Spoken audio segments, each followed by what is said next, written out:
Good afternoon, ladies and gentlemen. Welcome back to another episode here on European Confessions. The following story that you're going to be listening to, it was sent to me by one of our dear sister. The message reads like this. Hello, Brother Nashi, how are you? Can you please post my own story as hidden identity? I am a woman who is aged 41 years old, and I had my own spiritual encounter, and what happened at that time, it changed my life for good. Even right now, if you were ever to see me praying, I pray like no man's business. I am nothing like the person that I used to be before I had came across this spiritual encounter. So at that time, when I had this spiritual encounter, when I was pregnant, I was supposed to die. And the one who wanted to sacrifice me, it was this other brother of mine, the eldest in the family.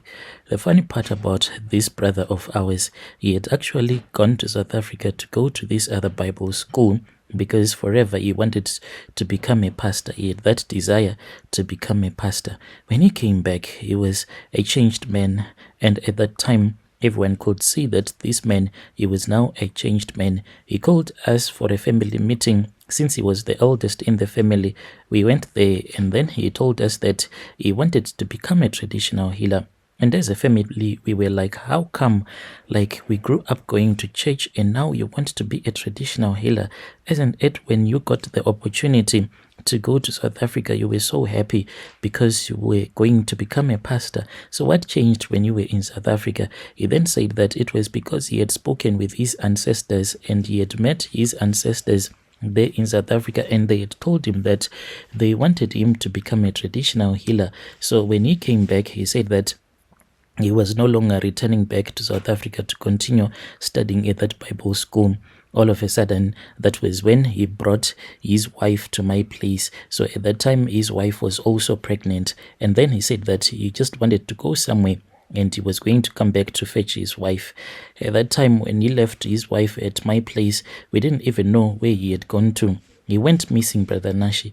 And by the time that he returned back, my sister-in-law, he had already given birth, and that was when he came back. When he came back, he had a very big bag that was full of herbs and charms, and he said that all the time when he had gone missing, he was in Mozambique and he was being trained to become a traditional healer, and there he had been given that big bag that was full of herbs and charms.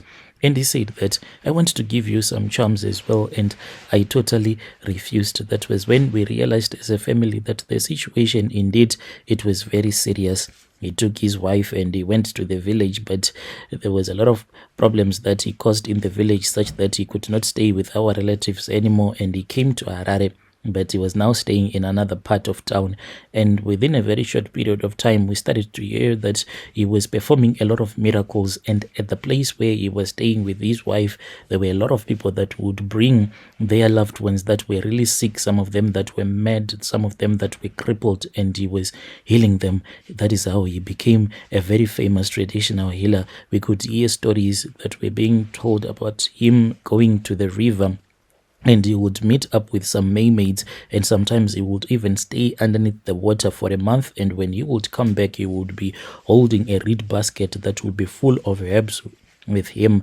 My brother, if I will tell you his name, even the rest of Zim will be shocked, because my brother is a very famous traditional healer in our country. He is considered to be very powerful. There are some people that can even fly him from Zim all the way to America because of how much spiritual power that he has. My brother is considered to be someone who is very powerful, and there are many times that he can even go on the radio whilst he will be marketing himself. It is just that he does not want to be on YouTube. If he wanted to be on YouTube, I'm sure that a lot of people, they will be coming to him. So my brother, when he had gone to Mozambique, he had gone there to be strengthened, to become a traditional healer.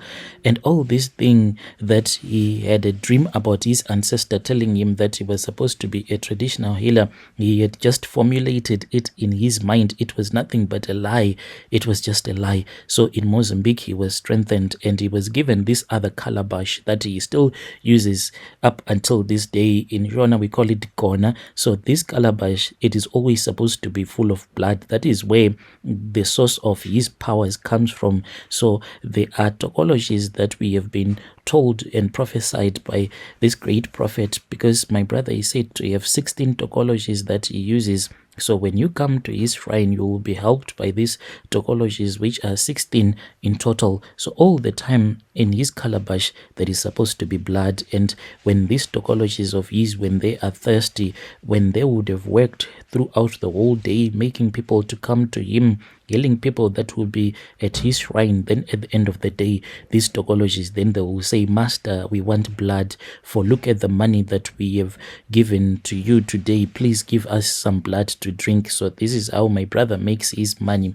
So at that time, when he was told that his calabash was always supposed to be full of blood, he then chose that I was the one who was supposed to be sacrificed, so that whenever the calabash goes empty, then they will take the blood from me. I don't know how exactly he preserves the blood of the people that he would have killed, but from the prophecies that we were given by different pastors and prophets, because we even went to Nigeria when things really got so bad in our family. At that time, this prophet, he was still alive. We went there and he assisted us, and he said that tonight, all that I want to do, I do not want to tell you anything. I am going to pray for you. So he prayed for us, and then we went to bed. When we went to bed, because we did not have a lot of money, because we had been going around trying to get someone who can assist us, so he had said that everything was going to be revealed to us, and we were going to have a shared vision. So we were sleeping at this other guest house, because since we did not have money, like we had traveled from Zim to South Africa, and then when we were in South Africa, that was when we got the plane that took us to Nigeria. So the amount that we had used, it was quite a lot. So we could not afford to sleep in separate rooms. We were all just staying in the same room as a family. We were sitting, and whilst we were sitting like that, after we had prayed, then our elder brothers, then they got onto the bed. Then me and my sisters, we were sleeping on the floor. After we had prayed, then we said, let us go to bed. Then my little sister was the one who screamed. She screamed out so loud. Then we said, what is wrong? What is wrong? When we said, what is wrong? That was when we realized that we were no longer inside that guest house. No, we were back in Zim. We were no longer in Nigeria, but we were back in Zim. So it was like very scary, that moment that you realize that you are back in Zim, and we did not even understand what was happening. We were standing outside the gate of our brother, because at that time we had bought a house, but I won't tell you where he is staying, because I am scared that some people might even recognize him. And we were standing outside, and then we saw that there was a very big giant tokoloshi. It was a giant that was standing and was guarding his house. And when we wanted to run, when we turned around, that was when we saw that there was this prophet, that same prophet that had prayed for us, that prophet from Nigeria. He was standing behind us, and he was like, where are you going to? I said, go back, go inside. He won't do anything wrong to you. The man who is on our side is more powerful than his goblins that he is using. So we went indoors, and we went into his yard. And when we went into his yard, that was when we heard a voice that told us to go into this other room. So we then looked for that room. So this was just a mud hut. Even though my brother is staying in the suburbs, he even has a big mansion, but at his house he has this other mud house where he does his consultation. When we went in there, that was when we saw that indeed it was his consultation room, and then there was a calabash that was inside. So inside this calabash, when we went in there, we saw that there was blood. There was blood that was there, and then we looked and we saw that close to that calabash there was a hospital bed, and we took a closer look, and we then saw that on that hospital bed there lay our auntie. Our auntie was lying on that bed, and this auntie of ours, she was our father's elder sister. So she was the last one who had passed away at that time, when we decided that it is far much better that we go to Nigeria. Otherwise our brother was going to finish us off one by one, and we were all scared that we were going to die. We didn't know who was going to die, because in that year 3 people had already died, and our auntie was the last one to have died. We saw our auntie, she was sleeping on the same hospital bed that she died whilst she was in hospital. And then there was a big pipe. Brother Nashi, my auntie, she was totally naked. You could see that this person is still alive, but at the same time, it was like she was dead. African spiritual technology, it is there. And when we took a closer look, we saw that there was a pipe. This pipe, it was made out of a bamboo tree, that tree. And then it was like they had cut a thin bamboo branch, and then they stuck that thin bamboo branch into her. It was like the way that they play. It is just like the way that they do the IV drip. If there is any need for you to be on a drip, that is how they had connected that bamboo stick into her. And then there was blood that was dripping from her, flowing from her body and into that calabash. It was drip, drip, drip until it became full. And at that time, it was almost 2 months that our auntie had passed away. And when we saw that her body was there as if she was still alive, and after the calabash was full, she then disappeared. And then it was like someone had changed the episode, and we were inside that movie. And we saw that our brother came and started calling out the name of his tokologies one by one, 16 in total. He called them out.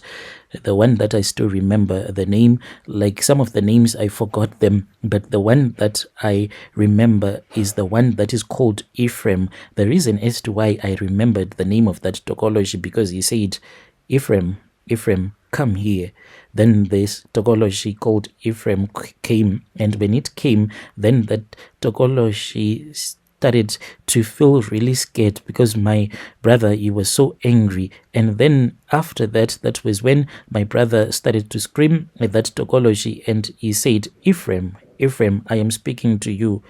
I gave you a wife. Where is your wife right now, Ephraim? And this tokology, it remained quiet, and he said, Ephraim, I gave you a wife. Where is Susan? Not my real name. So that was when I realized that my brother, when he was having this conversation with that tokology, when he said, where is your wife, he meant me. And my brother said, where is Susan, your wife? Then there was this other tokology that spoke on behalf of that tokology that was really scared, called Ephraim. Then that other one replied and said, they have gone to the prayer mountain, so we cannot attack them. As for now, we are only waiting for them to return back. When they return back, we will be waiting for them in South Africa, and then we will be able to attack them. Brother Nashi, when these spirits, when they were talking, it was as if some of the spirits, when they were still alive, one was from Malawi, other one from Mozambique, other one from Zim, because even if they were talking Shona, but you could tell from the accent that this one comes from this part of Zim, this one comes from this part of Zim. That is how these tokologies sounded. And after they had spoken, and they were just having like a normal conversation, and when they kept on talking, that was when one of the tokologists said that, yes, but we hear you. Please, can you just give us something to drink, because we are so thirsty. It has been a long day today. Please just give us our drink so that we can drink the blood. And then we saw our brother as he was giving his tokologies the calabash. Then they started to share the blood that was in there equally. And then my brother was given, and he was reminded by those tokologies that even though he did not like to drink human blood, but he had to drink just to show these tokologies that he was with them in this covenant. So my brother was also drinking that blood, for they said that you know that you cannot say no, you have to take a sip. So they all drank the blood, and after they had drank the blood, that was when he thanked them for the great job that they had done on the day for healing the people. And he was counting all the people that they had healed on that day. We realized that even one mad woman had been cured by one of the tokologies that day. And they spoke, but some of the stuff that they spoke about, it was like human beings, normal human beings having a general conversation. And he was like a boss that was having a conversation with his workers. And he said, okay, it is time for us to prepare for the next day. As for me, I am going to bed. He then spoke with that one, that giant tokology, who seemed to be his bodyguard, and he told that giant Tokoloshi about this other woman who was a witch, who was still refusing that she was a witch. And he told that Tokoloshi that you need to be careful of that one, and if anything tries to attack you, then you need to scream so that you can warn us, try to warn us in time so that we can come and assist you. So it seemed as if that other woman who was said to be a witch had been brought by force by her children, and her own Tokoloshis, they were planning to come and snatch her in the middle of the night. And he told the other Tokoloshis that when they go to bed, they were not supposed to sleep like they are men and women at peace. They should sleep as if they are soldiers who are at war. Sleep, he said, with one eye closed and the other one opened, so that we can see what will be taking place. After that, that was when we found ourselves that we were back in that guest room back in Nigeria. And then later on, that was when we were called by the prophet, and we told him the vision that we had. He prayed for us. We then returned back to Zim. Brother Nashi, that man, he saved my life. He totally saved my life. And when we returned back to South Africa, that was when we saw that they are indeed evil spirits that are at work in this world. Because once we landed in South Africa, when we were going through the immigration, my brother, that was when he said, I have forgotten my passport. I can't find my passport. Where is my passport? And that was when he was held up by the immigration, the Home Affairs. But lucky enough, it was found. But it was hours after that, and we were in detention at that time. Just like the prophet had given us a prophecy when we were still in Nigeria. He said that this is the prophecy that I am giving to you as you are about to leave, returning back to your country. No matter what happens, do not let anyone remain behind until you have arrived in your country. So because we had our passports and we just knew that we will be passing through South Africa, we were not like illegal immigrants. So we just thought that we were going to catch the flight from Nigeria to South Africa and catch another flight back to Zim. And we had already booked at this other hotel in South Africa, waiting for our next flight that we were supposed to catch the following morning. But my brother, when he said that one of you, if he or she gets arrested, you need to tell the police, the officials, that they have to arrest you all at once. And if you just leave someone behind, that person is going to die. So we did not even understand like this prophecy that was given to us. And when we were in South Africa, when he was held up by the immigration officers, that was when we understood that this prophecy, it was for real. And I also want to ask your listeners that they need to pray for those that work like in the police, as immigration, generally anyone that works with the public on a daily basis, not forgetting the doctors and the nurses.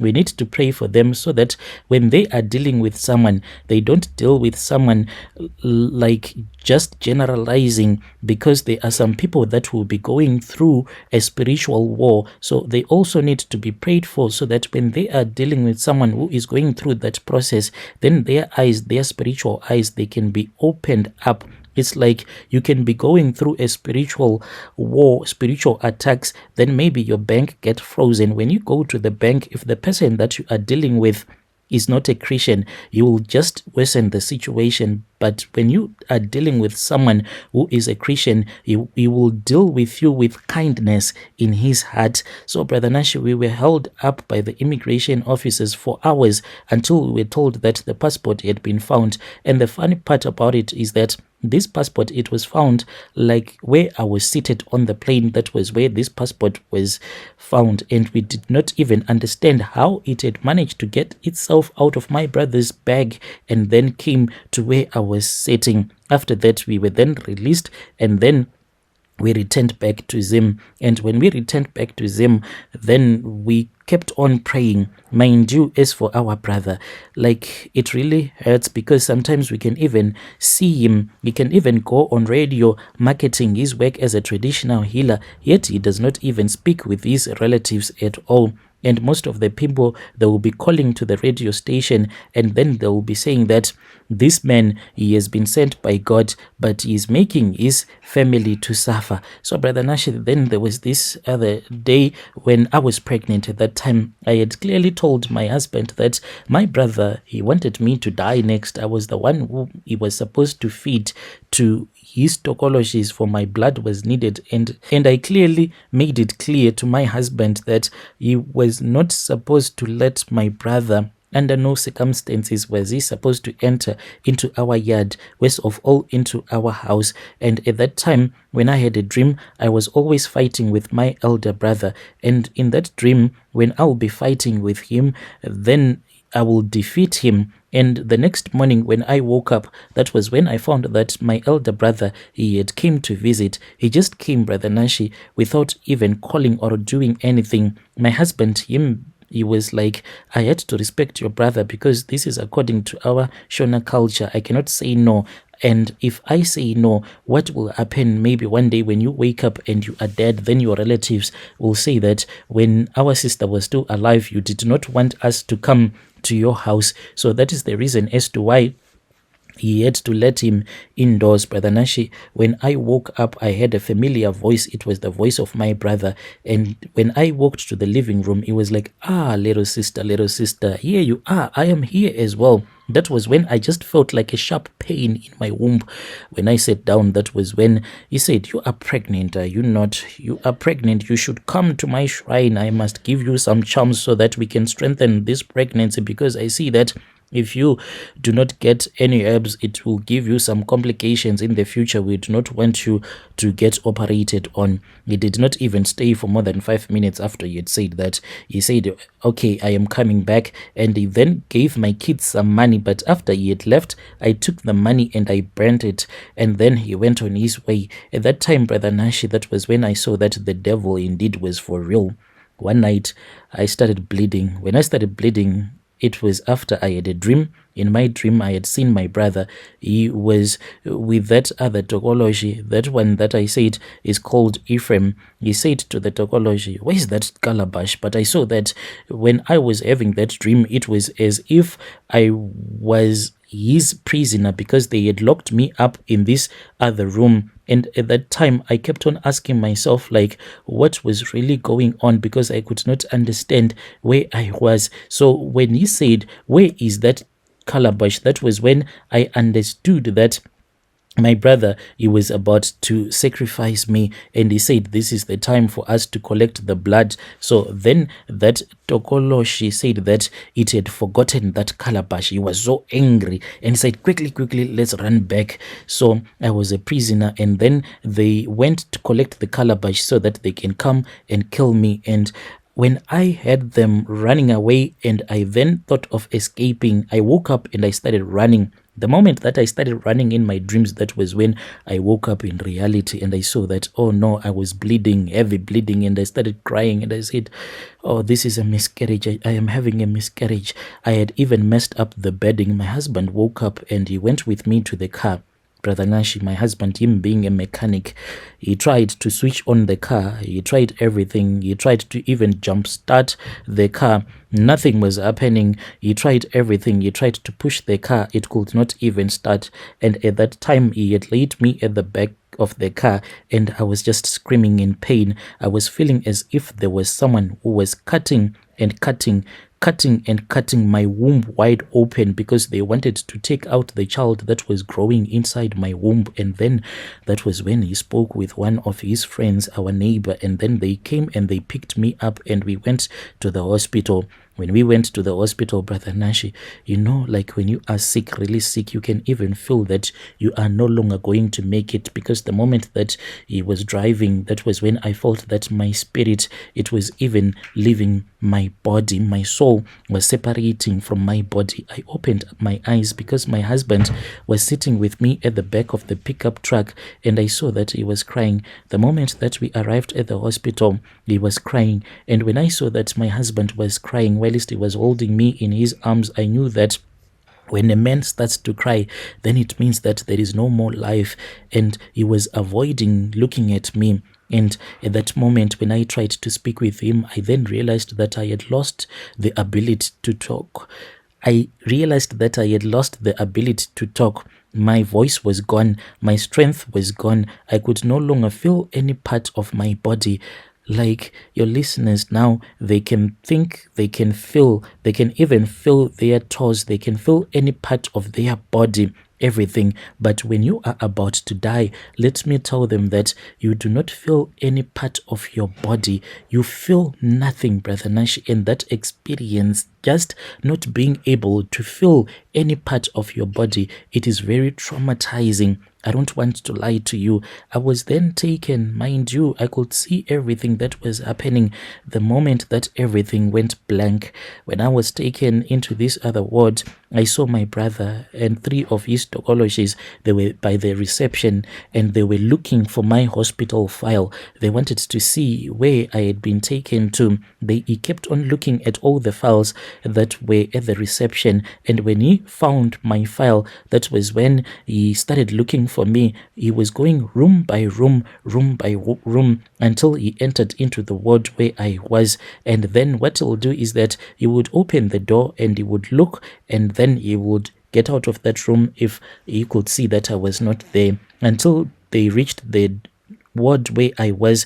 My brother was the one who opened the door. He came, Brother Nashi, and he knelt down. So he started to speak with me using my clan name, and he kept on talking to me but not using my English name, but he was using my clan name. He said that my life must come to an end so that more lives can be saved, and if he was going to save more lives, then this meant that there was going to be great wealth in the family. At that time, I did not even have any strength at all to do anything. At that time, I could not even respond to him. Then everything just went blank. I felt as if there was this other dark blanket that he used to cover my body. And before I had lost my consciousness, that was when I started to have some seizures. And I had the doctor saying that we are losing her. We are losing her. That was all that I had before I died. It was as if I was moving further and further away from the doctors, and I could hear them as they were saying, we are losing her, we are losing her, until it was more like a whisper, and it was as if they were moving away from me. Then everything just went blank, and after that, that was when I started hearing like faint noises. At that time, that was when my sense of hearing was like heightened, because I could even tell that those at the mortuary had been told that they were supposed to come and collect my dead body. I started hearing that trolley even the time when they were pushing it from the mortuary.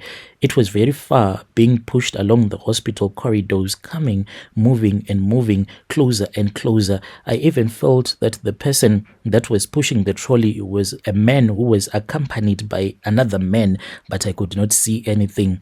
Closer and closer they moved until they came into the room that I was. Then I felt them lifting my body. It was like I was floating in the air. When they lifted my body, then they placed me on that trolley. Then they started pushing and pushing. So when they were pushing me, I wanted to ask them, and I wanted to say, can you feel my heart? Can't you feel that my heart is still beating and I am not yet dead? Because I could actually even feel my heart as it was still beating, but I could even hear it. It was really faint. And then when they were headed for the mortuary, that was when I felt as if the coldness of the mortuary was calling me, and that was when I heard a voice. This voice, it was a familiar voice of my little brother, that one that had been arrested in South Africa, and he was like, pray, pray. This was after I had said, oh brother, dear brother, please come and rescue me, because once they take me to the mortuary, I won't be able to survive. Please come and rescue me. Tell them that I am still alive. Then I heard him, he said, pray, please pray, for we cannot help you unless you pray. Then I started to pray, and I started to pray. The moment that they took me into the mortuary, that was when I woke up. And the way that I woke up, I think that I really scared these guys, because I just woke up just like the way that the Undertaker wakes up. And when I woke up like that, they were shocked, like they were frozen.